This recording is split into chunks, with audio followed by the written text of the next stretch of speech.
आपण सर्व आमच्या वस्त्रनगरीमध्ये आला आणि या वस्त्रनगरीमध्ये वाशिम नगरीमध्ये एक इतिहासाची पूर्ण जीवन म्हणजे चर्चा होत आली, तेव्हा सर्वांचं स्वागत। यामुळे या ठिकाणी जे उपस्थित जिनमंदिर आहे त्यामध्ये श्री सैतवाल चिंतामणी पार्श्वनाथ 1000 श्री चिंतामणी पार्श्वनाथ दिवंगत सैतवाल संस्थान याची इतिहास व सद्यस्थिती याचं मी तुमच्यासमोर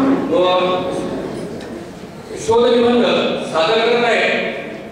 मला असं म्हणायचं आहे की याआधी माझे मित्र नरेंद्र आपले कानेटकर यांनी जे सादर केलं आणि आमचा जो आम्ही सादर करून आलो मंदिरच्या स्थितीच्या बाबतीत किंवा त्याची निर्मितीच्या बाबतीत काही गोष्टी साम्यता आहेत, त्यातील काही मुद्दे घेऊन मी पुढे लवकर तुमचा वेळ न घेता सांगतो। कारण मला एक माहिती असेल आमच्या वैशालीकांनी हा उपक्रम या ठिकाणी चालू केला, या निमित्ताने मंदिरचा इतिहास सुद्धा लिहिण्यात आला, त्यामुळे त्यांची प्रेरणा मिळाली। यामध्ये आम्ही जे मार्गदर्शक आहेत त्यांचे मार्गदर्शन घेतलं, त्याचबरोबर वस्त्र गुरु महात्मा प्रकाश टिळक स्मारक ट्रस्ट यांचं सुद्धा पुस्तक उपयोगात घेतलं। वाशिम जिल्हा इतिहास लेखक श्री मोहन शिरसाट यांचं पुस्तक उपयोगात घेतलं आणि मार्गदर्शन म्हणून आम्हाला देवदासी कळमकर, चंद्रशेखर कुंकळकर, विनोद गडेकर, ॲडव्होकेट श्री महावीर जोगी अशा या सर्वांच्या आणि समाजातल्या इतर लोकांचा आम्ही मार्गदर्शन घेऊन मी आणि माझे मित्र प्रदीप कानेकर यांनी आम्ही हा लेखन संकलन तयार केला।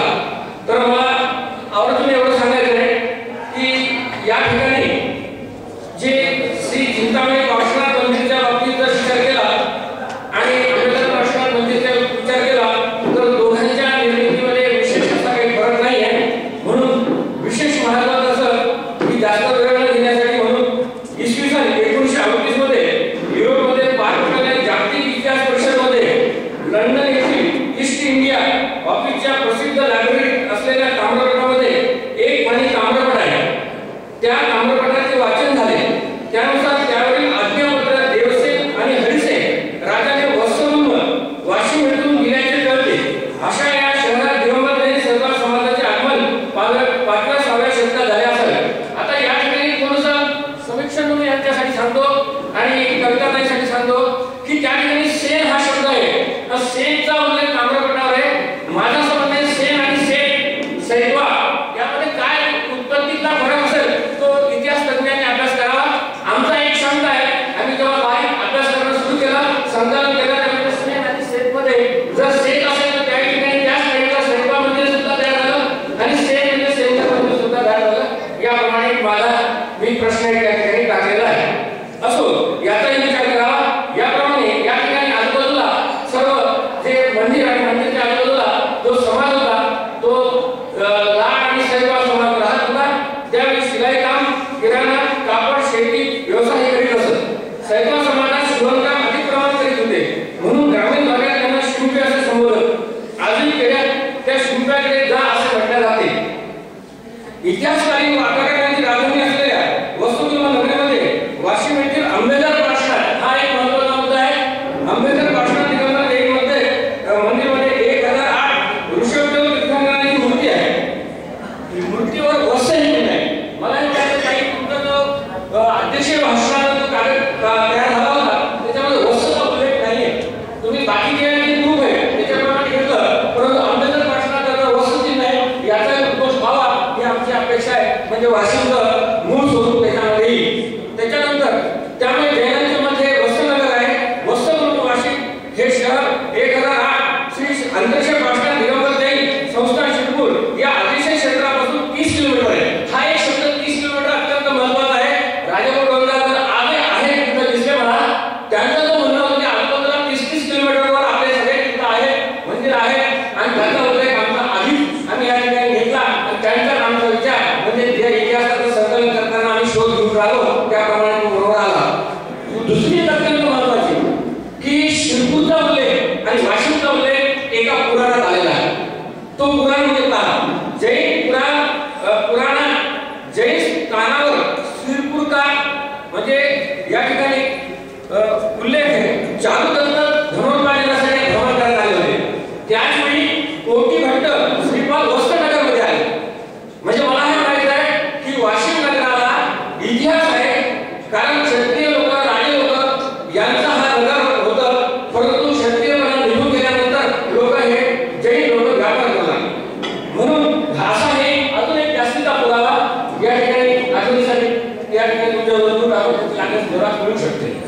पुढे त्यामुळे आंबेडकर पाषाण दिगंबर धाकड मंदिर, श्री चिंतामणी पाषाण दिगंबर संगम मंदिर हे दोन्ही मंदिरे होती. आज दिगंबर जैनांची या ठिकाणी 3 मंदिरे व दोन झाले. त्यापैकी आंबेडकर पाषाण दिगंबर हे धाकड समाजाचे व चिंतामणी पाषाण दिगंबर हे सैतवा समाजाचे असून दोन्ही मंदिरे प्राचीन आहेत. मग आता प्राचीनता कशावरून ते या ठिकाणी प्राचीनता अत्यंत महत्त्वाची अशी आहे की या आमचे कान्हेकरांनी आधी 1998 उल्लेख केल्यामुळे त्याचं नाव वाचन करतात आणि 1737 हे फार जुना म्हणजे आम्ही जवळपास 1737 वर्षापेक्षा जुने आहे आणि बांधकाम हे जुना विटाच आहे, सिमेंटचं नाही. असं मी तो कायदा ज्याने वाचला कमी करून पुढची माहिती महत्त्वाची घेऊन आलो की या ठिकाणी या मंदिरामध्ये ही जी 20/10/1993 मध्ये पुरातत्व विभागाने नागपूर यांच्याकडे मंदिरातील आपल्या सर्व मंदिरच्या मूर्त्यांची सर्व मूर्त्या पितळी यंत्रांची नोंद केलेली आहे. म्हणजे आणि त्याचा आधार घेऊन म्हणून 1008 आमच्याजवळ जी पुरातत्व विभागाची एक मूर्ती सापडली. त्या मूर्तीचा उल्लेख त्याची तारीख सांगतो. 1008 श्री चिंतामणी पाषाण मूर्तीचा लेखावर वीर संवत 1212 ची असलेली सिद्ध होते. आज वीर संवत 2539 असल्याने ही मूर्ती जवळपास 1327 वर्ष म्हणजे मंदिर 1700 वर्ष आणि मूर्ती 1327 वर्ष असल्याचे सिद्ध होते. ही वरच्या मधल्या मजल्यावरील वेदी क्रमांक 1 मध्ये आहे. अजून एक विशेष महत्त्वाचा असा आमच्या मंदिरचा पुरातत्वाचा तर वाशिमच्या मंदिराला शिखर नव्हतं. आंबेडकर पाषाण मंदिराला शिखर नाही. रिसोडलाही मंदिर पाहताना शिखर नव्हतं. शिरपूरच्या याला शिखर नाही. मंगरुळपीरच्या मंदिराला शिखर नाही. पण अशा प्रकारची मुघल परिस्थिती असल्यामुळे शिखर बांधलं जात नव्हतं. नंतर आम्ही नवीन कन्स्ट्रक्शन केलं त्याच्यानंतर शिखर बनवलं. हा एक पुरातत्वाच्या हिशोबाने आम्हाला एक आधार सांगायचा आहे की आमचं पुरातत्व कशामुळे. आता नवीन भाग झाला तर मंदिरात प्रवेश करताना पूर्वी आतील भागात श्री क्षेत्रपाळ जुनी परिस्थिती कशी होती ते समोर आलं आणि जवळपास या ठिकाणी जे काही आलेले आहेत त्याच्यातले बरेच जण वाशिमच्या बाहेर जरी गेले तर वाशिमचे काही संबंधित असल्यामुळे त्यांना माहीत आहे. मंदिरात प्रवेश करताना पुढे आतल्या भागात श्री क्षेत्रपाळ श्री पद्मावती देवी पूर्वी क्षेत्रपाळ मंदिर त्यानंतर क्षेत्रपाळ शेंदूर